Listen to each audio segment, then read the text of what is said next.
Saludos. El tema que corresponde a la clase de hoy es conversores analógicos digitales y conversores digitales analógicos. Debemos recordar que la mayoría de señales que se encuentran directamente en la parte científica y en ingeniería son continuas. En ejemplos de algunas de ellas tenemos la intensidad de la luz, que cambia con la distancia, el voltaje que varía con el tiempo, una tasa de reacción química que depende de la temperatura, entre otras. La conversión analógica digital y la conversión digital analógica son los procesos que permiten a los ordenadores digitales interactuar con este tipo de señales. La información digital difiere de su contraparte continua en dos aspectos muy importantes, en que se muestrea y se cuantifica. Ambos van a restringir la cantidad de información que puede contener una señal digital. Aquí nosotros podemos observar en este ejemplo las ondas generadas por la voz. Estas, a través de un transductor, que en este caso es un micrófono, se convierten en señal eléctrica, que es una señal analógica. Esta señal eléctrica, que es una tensión, pasa a través de un conversor analógico digital para convertirse en datos binarios que pueden ser procesados. Cuando termine el procesamiento, se haya producido ya sea efectos, filtrado, conversiones, entre muchas otras operaciones que se pueden realizar, nosotros tenemos a la salida una señal digital, que es necesario convertirla nuevamente a través de un conversor de digital analógico, para tener nuevamente una señal eléctrica o una tensión. Esta tensión, a través de un transductor, que en este caso es un altavoz, se convierte nuevamente en ondas de sonido.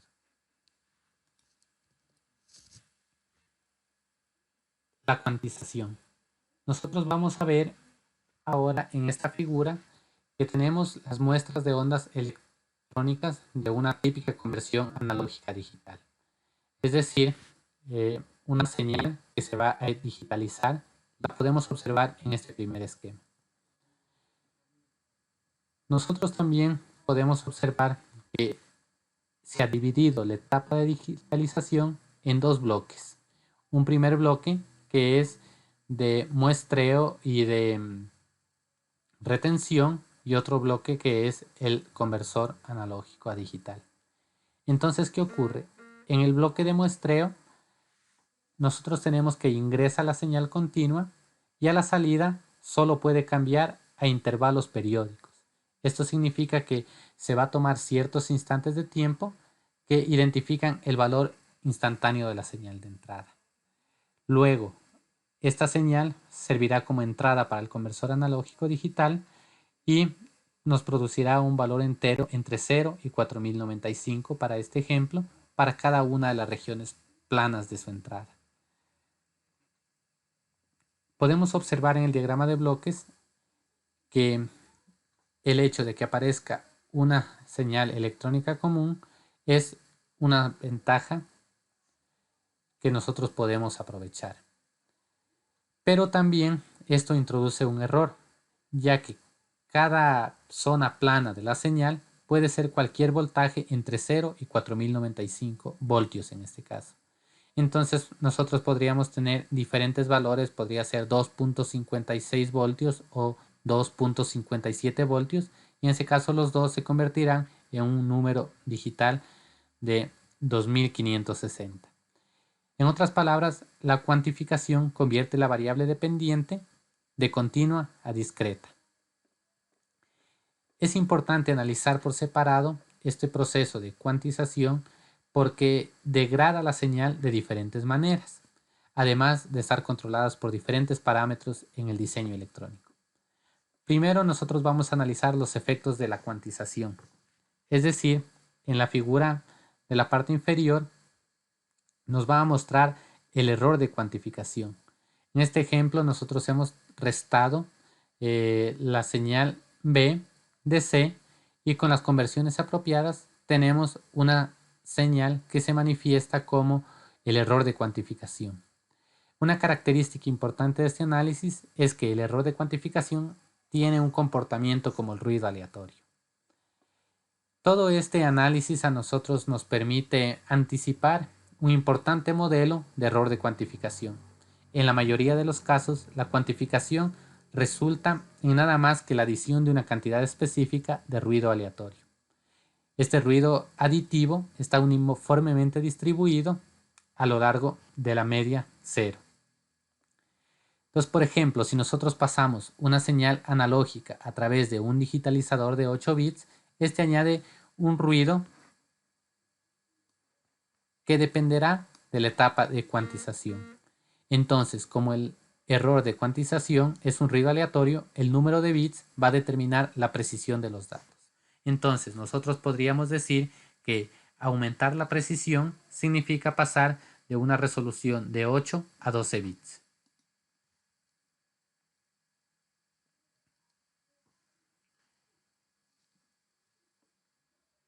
Cuando nosotros nos enfrentamos en la parte de diseño a la decisión de cuántos bits son necesarios para un sistema, debemos plantearnos algunas interrogantes.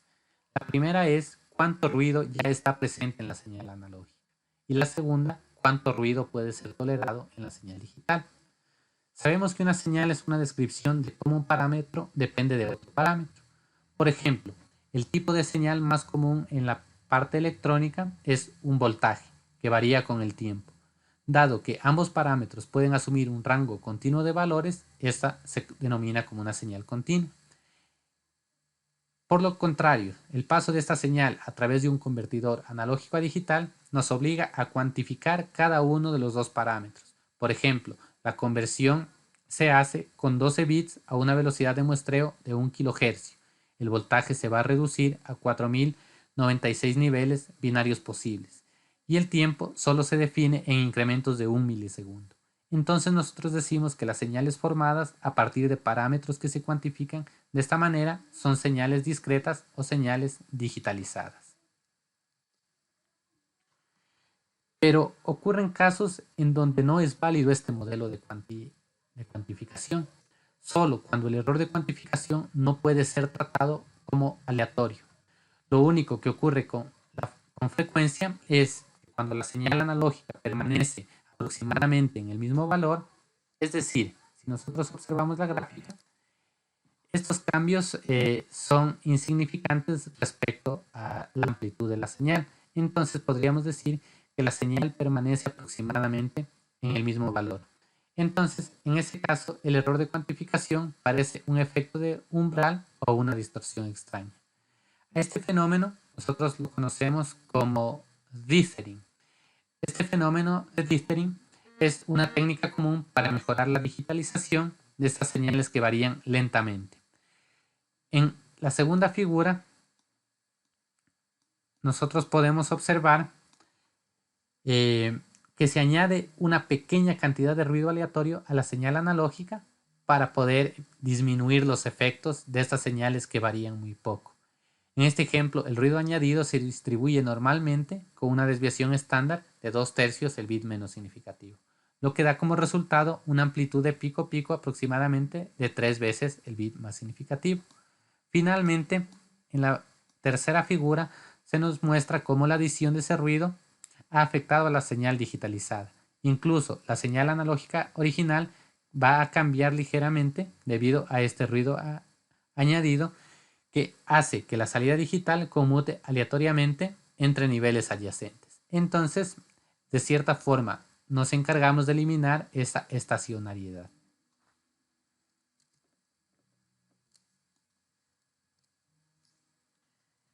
El teorema del muestreo. Nosotros tenemos que la definición de muestreo propiamente dicho es bastante simple. Suponemos que se muestrea una señal continua de cualquier manera. Si se puede reconstruir exactamente la señal analógica a partir de esas muestras, entonces significa que se ha muestreado correctamente. Aunque los datos muestreados puedan parecer confusos o incompletos, se ha capturado la información relevante para poder revertir ese proceso. Nosotros podemos observar en esta figura varias sinusoides, antes y después de la digitalización. En el primer caso, tenemos una señal constante en donde los puntos o los recuadros en negro representan que esta señal se puede volver a reconstruir a partir de las muestras, ya que es una señal en DC o constante. En el segundo caso, tenemos una onda sinusoidal que tiene una frecuencia de 0.09 la tasa de muestreo. Esto podría representar, por ejemplo, una sinusoidal de 90 ciclos por segundo que se muestrea a 1000 muestras por segundo. Expresado de otra manera, hay 11.1 muestras tomadas en cada ciclo completo de la sinusoide. Esta situación es más complicada que la del caso anterior porque la señal analógica no puede reconstruirse simplemente trazando líneas rectas entre los puntos dados. Sin embargo, estas muestras representan correctamente a la señal analógica, porque ninguna otra sinusoide o combinación de sinusoides va a producir un patrón como el que nosotros mostramos con los pequeños recuadros. Entonces podemos concluir que el muestreo se ha realizado correctamente. En la tercera figura, nosotros tenemos que la situación se vuelve un poco más complicada al aumentar la frecuencia de la onda sinusoidal, en este caso a 0.31 de la frecuencia de muestreo. Esto nos da como resultado solo 3.2 muestras por ciclo de la onda sinusoidal. Aquí las muestras son más escasas que ni siquiera parecen seguir una tendencia general de la señal analógica. Sin embargo, estas muestras también nos permiten reconstruir la señal original. Las muestras son una representación única de esta señal analógica. Toda la información necesaria para reconstruir la forma analógica está contenida en estos datos digitales. En el último caso, nosotros tenemos que la frecuencia analógica se eleva aún más, en este caso hasta 0.95 de la tasa de muestreo. Ahora tenemos únicamente 1.05 muestras por ciclo de onda sinusoidal. Estas muestras van a representar incorrectamente los datos. Las muestras representan una onda sinusoidal diferente, como podemos observar. Entonces, aquí el muestreo ya no se ha realizado de forma correcta. A este fenómeno de cambio de frecuencia de las sinusoides durante el muestreo lo vamos a denominar como aliasing. De la misma manera que una persona puede asumir un nombre o una identidad falsa o un alias, la sinusoide asume otra frecuencia que no es la suya. Dado que los datos digitales ya no están relacionados de manera única con una señal analógica particular, es imposible una reconstrucción inequívoca. No hay nada en los datos muestreados que sugiera que la señal original tenía una frecuencia de 0.95 en lugar de una frecuencia de 0.05. Este razonamiento conduce a uno de los hitos claves en el procesamiento digital de señales, es decir, el teorema de la muestra. A menudo se llama teorema de muestreo de Shannon o teorema de muestreo de Nyquist en honor a los autores de los trabajos de investigación acerca de este tema. El teorema de muestreo va a indicar una señal continua solo puede ser muestreada adecuadamente si no contiene componentes de frecuencia superiores a la mitad de la tasa de muestreo. Entonces, a eso nosotros nos referimos con el teorema de muestreo. Uno de los conceptos esenciales es la frecuencia de muestreo. En una función continua x de t, que bien podría representar a una señal de tensión analógica, la variable continua t se va a reemplazar con n veces t sub s, que es un valor discreto de dicha variable t continua. La variable n discreta representa el subíndice del arreglo de datos y t sub s es el periodo de muestreo. Esto significa el tiempo o espacio que existe entre dos muestras. De esta forma, la frecuencia de muestreo se va a definir como el inverso del tiempo de muestreo o del periodo de muestreo.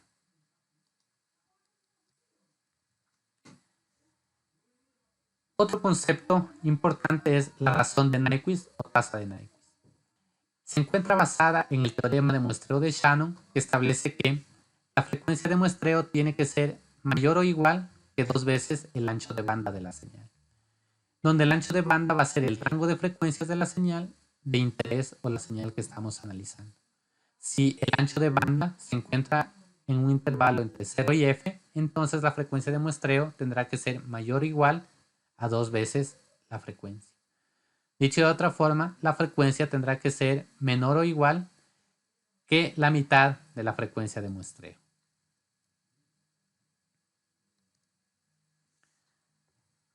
La razón de Nyquist se define finalmente como un medio de la frecuencia de muestreo. Hay que tener mucho cuidado con estos conceptos, ya que diferentes autores usan los términos frecuencia de Nyquist y razón de Nyquist para diferentes cosas relacionadas. Por ejemplo, la máxima frecuencia de una señal, 2 veces la frecuencia máxima, la razón de muestreo o la mitad de la razón de muestreo. Entonces, hay que tener cuidado, dependiendo de la bibliografía que revisemos, a cuál término se están refiriendo. Ahora pasamos a revisar la conversión digital analógica. En teoría, el método más simple para la conversión digital analógica es sacar las muestras de la memoria y transformarlas en un tren de impulsos. Esto nosotros lo vamos a conseguir a través del siguiente proceso. Si no ha ocurrido el fenómeno de aliasing, la señal analógica original se puede reconstruir perfectamente pasando el tren de pulsos a través de un filtro pasabajas con una frecuencia de corte de la mitad de la razón de muestreo. Este tren de pulsos tiene un aspecto idéntico al de la señal original, para todas sus componentes de frecuencia por debajo de la frecuencia de Nyquist. Pero en las frecuencias altas, el tren de pulsos tiene repetida esa información. Nosotros observamos en esta figura un diagrama de bloques de un sistema de procesamiento digital de señales, tal como lo establece el teorema de muestreo. Antes de encontrar el convertidor analógico digital, nosotros tenemos que la señal de entrada se procesa con un filtro de pasabajos para eliminar todas las frecuencias que se encuentran por encima de la frecuencia de Nyquist. Y con esto reducir el fenómeno del aliasing durante la etapa de muestreo. Entonces a este filtro lo conocemos como filtro anti-aliasing. En el otro extremo, la señal digitalizada se pasa a través de un convertidor. Tenemos que la señal, una vez que ha sido digitalizada, se pasa a través de un convertidor analógico a digital. Y otro filtro que se va a ajustar a la frecuencia de Nyquist, otro filtro pasabajos. Este filtro de salida se va a denominar filtro de reconstrucción y va a incluir en algunos casos el aumento de frecuencia descrito anteriormente. Sin embargo, existe un serio problema con este modelo. Las limitaciones de los filtros electrónicos van a ser un problema muy grave que tenemos que evitar. Si nosotros no nos centramos específicamente en la parte de hardware y nos centramos en el software, quizá no creamos necesario todo este análisis. Sin embargo, es muy importante incluso para la parte de procesamiento digital de señales en lo que se refiere a software.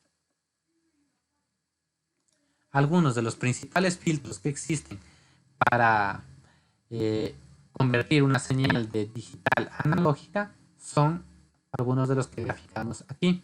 El de Chebyshev, el de Butterworth, el de Bessel, que también es conocido como filtro de Thomson. Cada uno de estos filtros están diseñados para optimizar un parámetro de rendimiento diferente.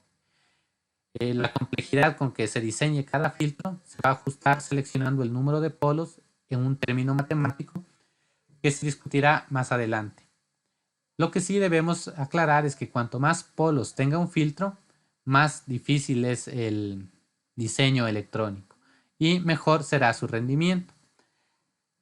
Cada uno de los nombres mencionados de Chebyshev, Butterworth y Bessel son diferentes tipos de diseños, cada uno de los cuales tienen características generales, pero para el propósito de procesamiento digital de señales, las características más importantes de estos filtros van a ser la forma en que están construidos.